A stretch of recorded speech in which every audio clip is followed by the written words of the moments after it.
오늘 우리가 함께 다룰 주제들은요. 우선 참 이 말 많고 탈 많은 선관위 까도 신기한 일이 계속해서 벌어지고 있는데 하물며 이 선관위 올공 그 현장을 가봤더니 투표지들이 안방도 아니고 창고도 아니고 샤워시설 안에 있었다고 합니다. 네. 그래서 그거를 미끼 삼아서 갑자기 투표지부터 옮기자고 하지를 않나. 참 요지경인 선관위 이야기 잠깐 하도록 할 거고요. 그리고 이 선관위 관련해서요. 서용교 이제 법사위원장을 한 번 더 맡게 된 법알못 이 서용교 씨가 이 의원이 법사위원장이 누군가와 전화 통화를 6월 3일에 은밀하게 했다고 하는데 그 주인공도 잠시 후에 공개를 하도록 하겠습니다. 자, 그리고 우리 배재고 문제는요. 사실 저는 이 문제에 대해서 여러분과 좀 오늘 심층 토론을 해보고 싶어요. 왜냐면 저도 이제 아이 엄마이기도 하고 교육 현장에 오래 있었고 또 교육부 공무원이었는데 우리가 이렇게까지 아이들에게 집단 린치를 가할 일인가에 대해서 다른 곳에선 좀 하지 않았던 그런 각도로 여러분과 함께 이야기를 나눠보도록 하겠습니다. 그리고 사실 남의 집 싸움 구경하는 것만큼 또 재밌는 건 없는 것 같습니다. 그동안 민주당이 우리 집에 이렇게 불날 때 얼마나 팝콘 구경하면서 한 마디씩 그렇게 모진말 톡톡 내뱉으면서 꿀잼을 누렸는데 이제는 우리가 그 차례가 된 것 같습니다.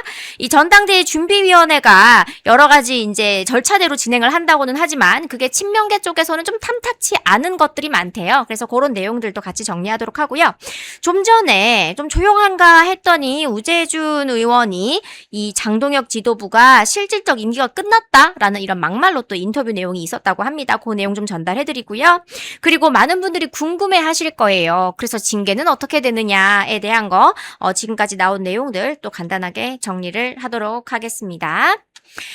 네, 효은쌤 따라 넘어왔다고, 비대위 갔다 오셨군요. 네, 반갑습니다. 호시절님 제가 자주 봬요. 유삐삐님 제가 자주 뵙니다. 너무 반갑고요. 그리고 재현김님, 수경님, 네, 데빌 가브리엘님, 네, 박은경님, 정진범님 입장하셨습니다. 반갑습니다. 우리 멸콩TV는 어떤 그 고정 인사가 있나요? 인사 방법이 혹시 있어요? 없어요? 우리 장해찬 부원장님 오시면은 좀 하나 개발하시라고 제가 건의를 좀 드리도록 하겠습니다. 아유, 참, 이 선관위 아직까지도 뭐 부정선거에 부정이란 단어 꺼내지 마라, 부실이다 이런 식으로 용어 정리하시는 분들 주변에 계신가요? 이 정도까지 됐으면요, 총체적 부정이다 라고 한 번씩 좀 정리를 해보면 어떨까라는 그런 생각이 드는데 우리 어제 개표소가 27일 만에 열렸습니다. 27일 만에 열린 것에 대해서 끝까지 열지 말아야 한다라고 또 애타하시는 분들의 마음도 저는 너무나 잘 이해를 하고 있습니다. 이 손이 타지기 시작하는 순간 어떤 꼼수를 야밤에 벌일지 모른다라는 그런 선관위에 대한 못마땅한 그런 우리의 시선이 있기 때문에 당연히 그런 마음도 좀 이해는 하는데요.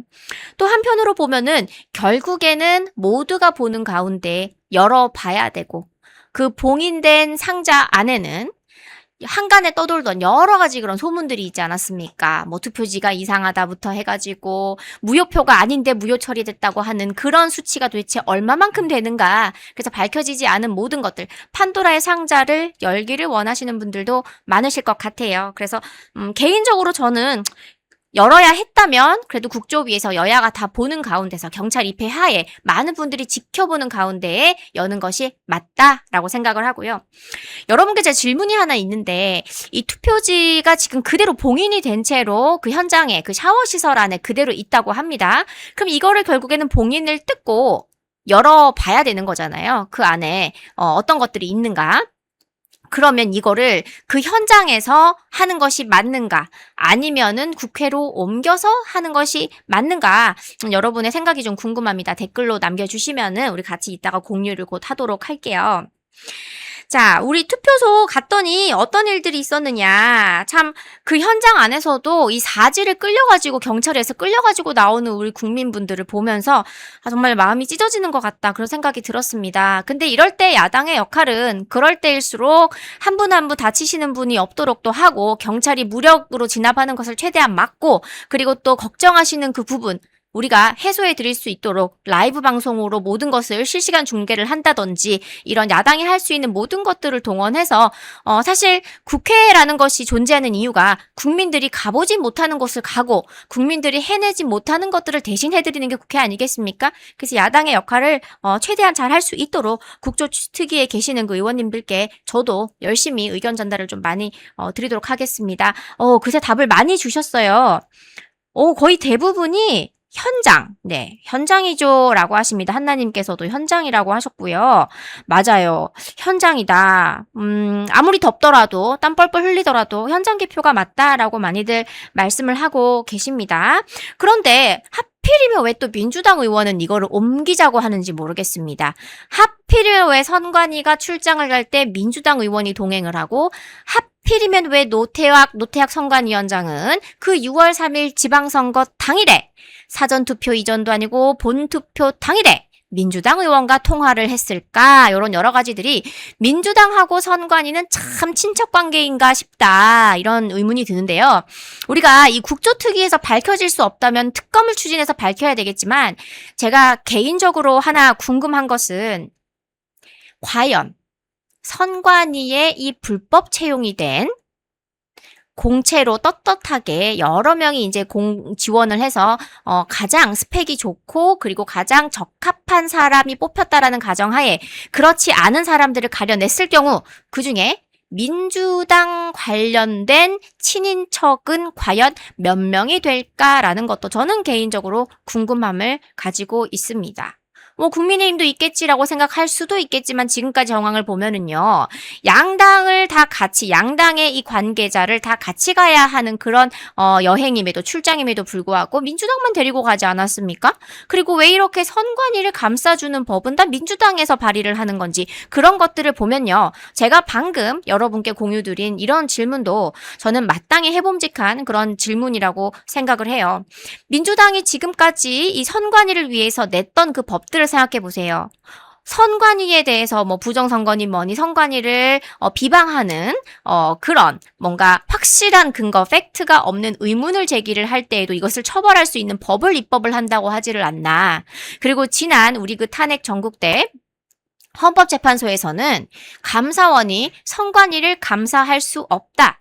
이 선관위는 감사원의 피감기관이 아니다라고 결정을 해버리기가 무섭게 그걸 아예 법으로 추진을 해버립니다. 입법 추진을 해버립니다. 어느 당이 했습니까? 그거 다 민주당이 했습니다. 그렇기 때문에 국민의힘에선 지금 현재 그렇습니다. 국조 좋습니다. 그런데 국조 끝날 때까지 이 30일 가까이를 어떻게 더 기다립니까? 특검을 해야 되는데 어느 당 주도로 해야 됩니까? 반드시 야당 주도로 해야 된다라고 하는 거 계속해서 많이 목소리를 좀 내주시고요. 무조건 야당이 진행하는 특검이 되어야 이런 민주당과 선관위가 어떤 유착이 있는가에 대한 의혹, 지금까지는 의혹 단계이지만 정황적으로 의심이 가는 것들을 우리가 모조리 발본색원할 수 있다. 제가 그 말씀을 좀 드리고 싶어요. 네, 그리고 어제 현장에 보면요. 이 지난달에 성조기를 이렇게 치마처럼 두르고 절대 진입하지 못하도록 했던 이 올다르크라고 불렸던 이 여성분도 모습을 드러냈었어요. 근데 이분은 또 이제 다음 주에 출석해서 조사를 받으라 이렇게 또 경찰이 통보를 했다고 하는데, 저는 개인적으로 누군가도 손을 못 대도록 이렇게 지키고 있었던 이 분의 진심도 저는 10분 이해를 하는데 그런데 또 한편으로는 걱정이 되는 것이 다음 주에 출석을 했을 경우에 나오는 어떤 특정한 내용을 가지고 괜히 언론에서 또 음모론자라든지 어떤 우리 이 자유민주주의를 지키고자 하는 모든 분들을 싸잡아서 폄훼하는 그런 기사를 또 막 이상하게 쓰는 것은 아닌지 그런 걱정도 되고 또 이 올다르크라고 불리는 여성분께서 무사히 조사를 받고 나오시기를 또 국민의 한 사람으로서 응원을 하도록 하겠습니다. 제가 좀 전에 그런 이야기를 했었어요. 이 선거 당일에 어떤 민주당 의원이 노태학 선관위원장과 통화를 했다. 이거가 아마 많은 분들 아실 거예요. 이 의원 이름이 뭡니까? 서영교 의원입니다. 이분 이번 국회에서도 법사위원장을 우겨서 결국은 본인이 한 번 더 해 먹습니다. 자, 여러분 한번 생각을 해보세요. 이분은 지금 왜 6월 3일 당일에 노태학 중앙선관위원장과 통화를 했느냐라고 하는 우리 당 의원들의 질문에 대해서 이렇게 이야기를 합니다. 이중기표 방지를 안내해달라고 하는 지역의 민원을 나는 단지 전달하기 위해서였다. 그러면서 이것을 정당화를 하는데요. 자, 여러분, 이런 말도 안 되는 변명, 우리가 이것을 이해해 줘야 됩니까? 수긍해야 됩니까? 저는 절대 수긍할 수 없다고 생각을 합니다. 왜냐하면 이 이중기표를 방지하는 것에 대해서 안내를 해달라. 민원은 맞겠죠. 정당한 민원은 맞겠죠. 근데 이것을 의원 개인이 중앙선관위원장 개인 폰으로 전화해서 부탁을 할 일입니까? 청탁을 할 일입니까? 저는 그거 아니라고 봅니다. 그리고 만약에 이중기표 방지라는 것이 본투표에만 해당이 되는 거라면 그렇다면 뭐 한 1% 정도는 이해할 수 있겠어요. 하지만 사전투표가 이미 며칠 전에 있었어요. 그러면 서영교 의원의 말처럼 이중기표 방지를 안내해달라는 그런 민원을 제기하기 위해서였다면 상식적으로 누구나 생각해 볼 수 있는 적절한 그런 민원 날짜는요. 사전투표 일주일이나 2주일 전에 그걸 얘기했었어야 이게 앞뒤가 맞는 거죠. 이중기표는 본투표에만 일어날 수 있는 일입니까? 그게 아니잖아요. 시의원 선거하고 구의원 선거하는 거, 가나 찍는 거. 그래서 이런 문제에 대해서 이런 말도 안 되는 해명을 우리 보고 지금 이해하라고 이렇게 이야기를 하는 겁니다. 그러면 실제로 어떤 통화 내용이 지금 오갔는가? 그거는 이 당사자 2명 말고는 몰라요. 그러니까 국민들이 의심하는 거 아닙니까? 말도 안 되는 변명을 해가면서 왜 굳이 정확히 시간이 오전 9시 39분이라고 합니다. 준비 다 하고 딱 출근해가지고 바로 전화한 게 노태학 선관위원장이네요. 과연 이 선거 당일에 무슨 통화를 했는지 서영교는 밝혀야 된다. 저는 그렇게 생각을 합니다. 네, 이 서영교는요, 진짜 문제가 너무나도 많은 사람인 거 여러분 아실 거예요.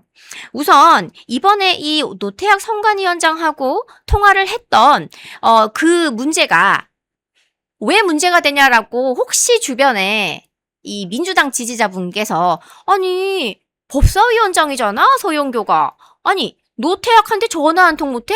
이런 식으로 말씀을 하면요. 이런 예를 들어보시면 어떨까요? 예를 들어 고등학교 고3 담임 선생님이 수능 시험날 아침에 한국학력평가원 우리 여기 수능 출제하는 곳에다가 위원장한테 평가위원장한테 학력평가위원장한테 전화를 합니다.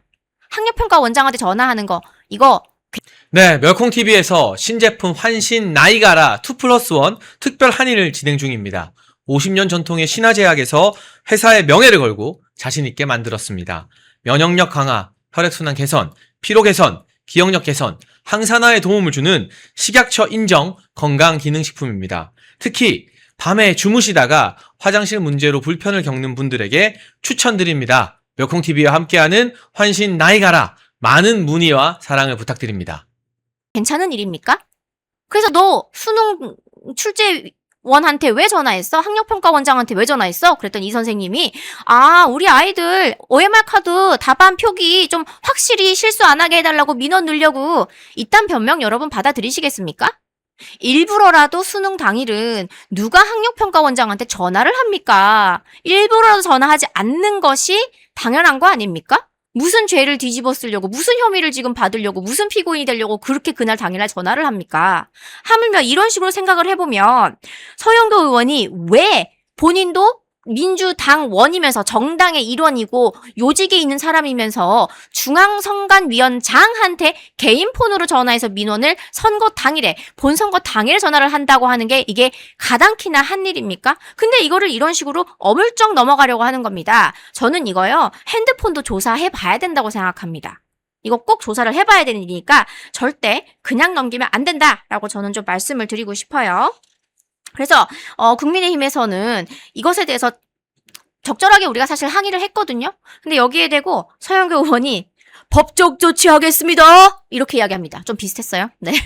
저기 지금 국민의힘에서 나를 이런 식으로 매도를 하는데 법적 조치하겠습니다.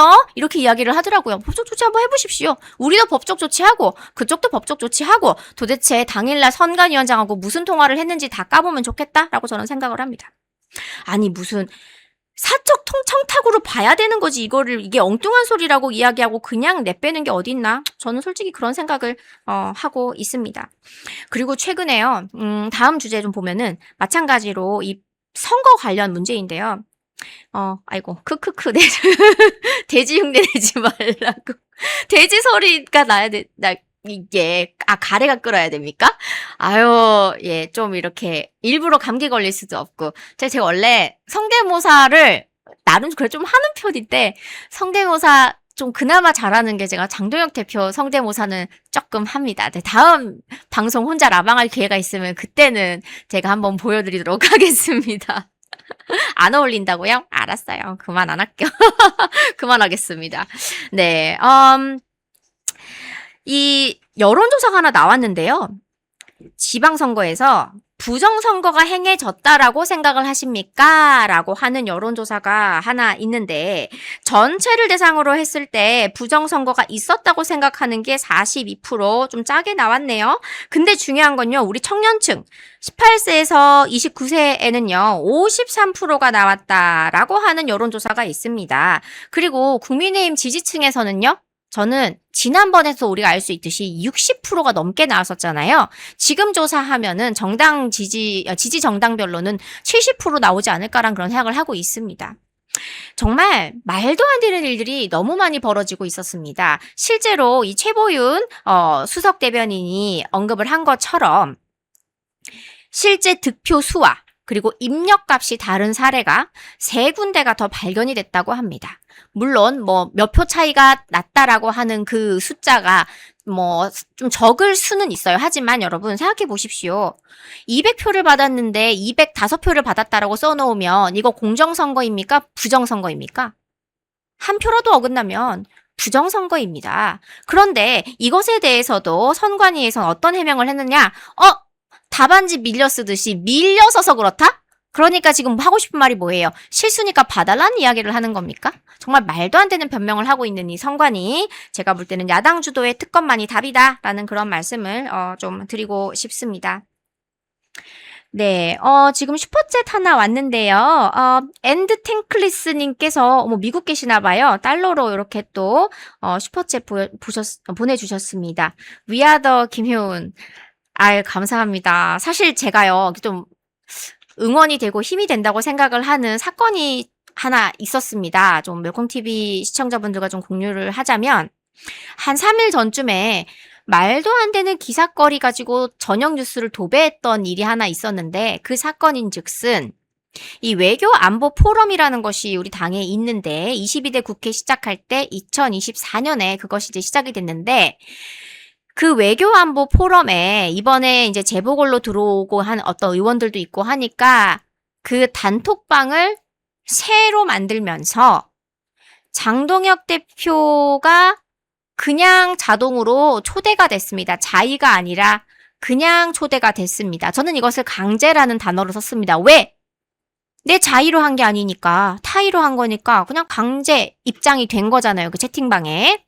근데 거기에서 한동훈 의원의 한동훈이 안녕하십니까 한동훈입니다. 이걸 한 거예요. 그랬더니 그 김건 의원인가 그 분께서 아주 반갑게 그냥 맞이를 합니다. 근데 그 뒤에 나가는 분 있고 이렇게 된 거예요. 근데 장동혁 대표 입장에서는 핸드폰을 바꾼 지도 한참 됐었어요. 작년 이미 저 예전에 한 달 테러 때문에 핸드폰을 한번 바꾼 적이 있었습니다. 그러니까 번호를 바꿨었어요. 그 뒤로 1년이 지나가지고 갑자기 단톡방이 하나 생겼는데 무슨 단톡방인지 1년 지나면요. 핸드폰 바뀌고 나면 번호 바뀌고 나면요. 수많은 방 중에서 이게 무슨 방인지 여러분 바로 알아봅니까? 경황 없습니다. 대표님 얼마나 바쁩니까? 평소 핸드폰 들고 다니지도 않습니다. 그러다가 확인했는데 갑자기 한동훈이 안녕하십니까? 한동훈입니다. 이랬는데 밑에 누가 반갑습니다. 뭐야 이 단톡방 뭐야? 내가 왜 초대가 됐지? 하고 그냥 나왔어요. 여러분 이게 쫌생이다 어쩌다 욕을 먹을 일입니까? 어떻게 생각하세요? 아니 텔레그램 방이든 카톡방이든 단체 채팅방에 수십 명 들어가 있는데 내가 자동으로 들어갔는데 내가 좋아하지도 않는 사람이 갑자기 아는 척을 하고 안녕하십니까 하고 있으면은 그냥 기분 나쁘면 그냥 나올 자유가 나에게 있지 않습니까? 아니, 커피 한 잔의 자유를 뺏으려는 이재명이나 의원이 원치 않는 단톡방을 나가려고 하는 자유를 싸잡아서 이것을 속 좁다, 밴댕이 속이다 하고 욕을 하는 거나 지금 저는 이 행태가 사실 똑같다고 저는 생각이 되거든요. 그래서 이런 일이 있었습니다.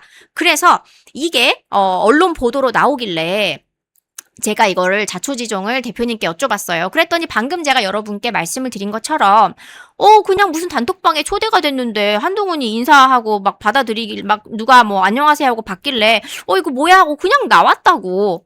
사이 안 좋은 거 뭐 여러분 우리 모두와 사이 지금 안 좋잖아요. 한동훈 의원은. 그러니까 싫은 사람하고 갑자기 같은 단톡방에 초대가 됐는데 좋습니까? 그냥 나올 수 있는 거 아닙니까? 근데 그걸 가지고 이렇게까지 기사화를 하는 것도 솔직히 너무 짜쳐요. 너무 짜쳐요. 그래서 제가 이거를 굳이 대표님이 해명을 할 일도 아닌 것 같아가지고 좀 전에 우리 PD님 띄워주셨는데 제가 그냥 제 SNS에다가 정리해가지고 딱 올렸어요. 근데 제가 올린 그 게시물 혹시 다시 한번 띄워주시면요. 저는 누가 이 단톡방을 개설해가지고 초대를 했는지 저는 그거를 딱히 뭐 쓰지 않았거든요. 근데 이게 왜 기분이 나쁠 수 있는 일인지에 대해서 대표가 얼마나 바쁜데 이 단톡방을 그냥 허락도 구하지 않고 그냥 강제로 초대를 해서 싫은 사람 인사받게 만드는 이런 이상한 모임 자체가 좀 기분 나빴을 수도 있다. 저는 그렇게 이야기를 했습니다. 여기 보시면요. 2년 만에 갑자기 생긴 단톡방이다라고 했는데, 이거는 나중에 이 단톡방을 개설하신 분께서 직접 전화가 저에게 왔었고, 2년 만에 갑자기 생긴 게 아니라 2024년에 포럼을 만들면서 단톡방도 같이 만들었다라고 하시더라고요. 그래서 제가, 그렇습니까? 그러면은, 의원님 말씀도 제가, 이해합니다. 그런데 중요한 것은 그 이후에 번호가 바뀐 분이 많아서 새로 단톡방을 만들었다고 하셨는데 기존 단톡방에 번호가 바뀐 의원님들을 추가를 한 게 아니고 새로 단톡방을 어제 만든 것도 맞죠? 그랬더니 그걸 맞다고 합니다. 그러면 제가 지금 이렇게 올린 이 내용이 여러분 잘못된 것입니까?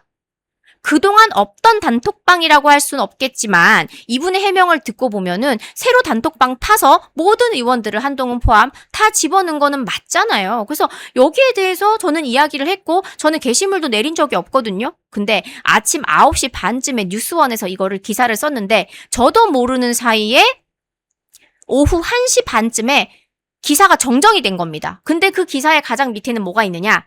제가 잘못을 시인을 하고 오해를 했다고 시인을 했고 그 글을 현재 내렸다고 이야기를 하는 겁니다. 자, 여러분 제 SNS 가보시면 아시겠지만 저는 그 글을 단 한 번도 내린 적이 없고요. 그날 저녁에 SBS, 채널A 이런 방송, 뉴스 방송에서는 저를 오해해서 이 중진 의원에게 피해를 끼친 그런 개념 없다까지는 좀 오바긴 한데 하여튼 저의 실수로 저를 매도를 하고 방송들을 다 그냥 마치더라고요. 그래서 저는 게시물을 내린 적이 없습니다. 네, 2024년에 이 22대 국회를 시작하면서 단톡방을 만들었던 거는 몰랐지만 어쨌든 대표님 입장에선 저는 그렇게 이야기를 했어요. 어쨌든 대표님 입장에서는 잊고 살고 있었는데 핸드폰 번호 바꾼 지가 1년인데 작년 9월도 전에 바꿨는데 그 이후로 이 단톡방이라는 게 처음 생긴 건 맞지 않습니까? 그거는 팩트거든요. 그래서 저는 잘못을 한 게 없다. 하지만 억울하게 그날 방송에서 뭔가 대표님이 쪼잔한 사람처럼 되면서 제가 괜히 억지 실드 치려다가 같이 바보 됐다라는 식으로 보도를 한 것에 대해서는 저는 사실 여러분에게는 좀 말씀을 드리고 싶습니다. 어떻게 이런 거를 기사화하는 것 자체가 쪼잔하지 않나요? 그리고 기사를 내리지도 않았는데 어떻게 기사를 내렸다고 기사를 썼습니까? 뉴스원. 네, 이 기자님 이름 제가 뭐 거론하지 않겠습니다. 근데 치면 나옵니다. 그 정정 보도 요청을 할까 하다가 이렇게 내가 짜치게 대응을 하면 똑같이 짜친 사람이 되면서 이걸 가지고 기사 한 번 더 바이럴 태울까 봐 그냥 제가 바보 되고 참고 넘어가도록 하겠습니다. 자, 그리고요, 많은 분들께서 또 이렇게 댓글에, 말씀 남겨주셨어요. 네. 조중동은 김효은 안부름의 김비님께서 말씀해 주셨는데, 중은 뭐, 부를 수 없어요. 나한테 입금 못 해주잖아요. 돈이 없어가지고. 동이 채널A 아닌가요? 저 나름 그래도, 네, 방송 하나 나가고 있습니다. 돌직구쇼 열심히 나가서 제 최선을 다하고 있고요. 네, 그리고 조는 한동안 조금 잘렸습니다. 한동안 잘렸다가 또 이제 나오라고 또 해주시고 있는데 중요한 건요. 이렇게 척지고 기분 나쁘다고 또 방송 출연 안 하는 거는 또 공당의 대변인으로서 할 일은 아니고 물론 우리 당동혁 대표와 지도부에 대해서 비판적인 발언을 하는 어떤 논조를 취하는 것에 대해서 너무나도 억울하고 저도 화가 많이 나지만 그럴수록 악플과 그런 논조에 맞서서 사실대로 말을 최대한 열심히 변호를 하고 대변을 하는 게 대변인의 업무이기 때문에 꿋꿋하게 나가서 여러분이 또 응원 많이 해주시니까 열심히 계속해서 저는 방송을 하도록 하겠습니다. 네. 네. 싫어서 안 봤는데 봐야겠다 하시는군요. 많이들 봐주세요. 봐주시고요. 사실 방송사 입장에서는 그렇습니다. 예전에 우리 그 탄핵 전국 때 조중동 하면서 그 조선일보 절독 운동을 한참 했었는데요. 그때 실제로 이 구독률이 엄청나게 줄었다고 합니다. 그때 논조가 좀 바뀐 거 여러분 혹시 기억하시나요? 그래서 여러분의 참여와 항의와 그리고 댓글 투쟁이 변화를 만들 수가 있는 거는 사실입니다. 어제였나요? 우리 박민영 대변인 방송하면서 약간 목소리 약간 울먹거렸던 것 같긴 한데 우리 장동혁 대표의 이 개인사에 대해서 이제 언급을 하면서 그런 와중에도 사약 드링킹이라 해서 사약 드링킹 여러분 이거 문해력이 필요가 없는 해석 아닌가요? 그대로 뭐예요? 사약 드링킹은 죽어라 아닙니까? 먹고 죽어라. 이런 발언까지 한 사람 이런 이야기를 좀 하면서 이런 사람들도 지금 방송 출연하는데 우리 박민영 대변인하고 우리 유튜버 감독란 씨하고 아직까지도 그 송사에 휘말려가지고 고생을 하고 있지 않습니까? 여러분 어느 발언이 지금 더 패륜적이고 막말입니까? 사약 드링킹이 더 나쁜 말 아닙니까? 그런데 우리 이 청년들, 이 어린 정치인들 지금 수모와 고난을 겪고 있는데 이렇게 지금 내일 모레 이 연세가 꽤 되십니다. 이분. 그리고 우리 당의 비례대표 의원 출신이신데 이분 아직까지도 방송하잖아요. 그리고 오늘 심지어는 앞방송에서 댓글을 보니까 MBC의 그 해당 방송 나가서 말은 심했는데 이걸 딱 꼬집어가지고 또 여론몰이를 해가려는 그런 나쁜 세력들이 있다라는 식으로 자기 방어를 하는 겁니다. 이런 상황에서조차. 그래서 이런 분들은 정말 나쁘다. 그런데 이런 분들 계속 패널로 지금 출연을 하고 있는 건데요, 여러분. 보기 싫으시면요, 대차게 싸워주셔야 됩니다. 대차게 싸워주세요. 저는 사실 우리 당 의원 출신이시고 또 저도 뭐 조선일보나 TV조선 출연하다 보면은 지나가면서 마주칠 수도 있는 분이어서 제가 좀 참고 있는 거기는 한데 지난번에 우리 북갑에 우리 대변인들 선거 유세 갔을 때도요. 한 어떤 한파 방송에서 대변인들 나갔다라고 하니까 지원 갔다고 하니까 유세 갔다고 하니까 그래요? 박미명, 김효은, 아유, 아주 그냥 막 던지는 거네? 이렇게 이야기를 하는 겁니다. 우리가 막 던지는 애들입니까? 그래서 저는 이런 논평을 보면서도, 언젠가는 좀 사고 치시겠다. 기본적인 이 당원과 당직자들에 대한 예의가 너무 없으시다라고 생각을 했거든요. 우리 박민영 대변인 나이 2배 아닙니까? 네. 참 정말 이 손녀뻘한테 그런 말씀까지 하셨는데 이번에 정말 대형 사고 치셨다고 생각을 하고요. 열콩TV는 이재명 정권의 독재에 맞서 행정, 입법, 언론의 자유를 지키기 위해 노력하고 있는 채널입니다. 여러분의 후원은 채널 운영과 대한민국의 진실을 알리는데 큰 힘이 됩니다. 우리의 자유와 미래를 지켜갈 수 있도록 멸콩천사에 가입해 주시고 멸콩TV를 응원해 주십시오. 가입 및 후원을 원하시는 분들은 아래 배너의 전화번호나 댓글 링크로 문자 또는 가입 신청해 주시면 멸콩TV 더 좋은 출연진들과 함께 항상 좋은 방송을 만드는데 큰 도움이 되겠습니다. 멸콩천사 후원 가입 많은 관심 부탁드립니다.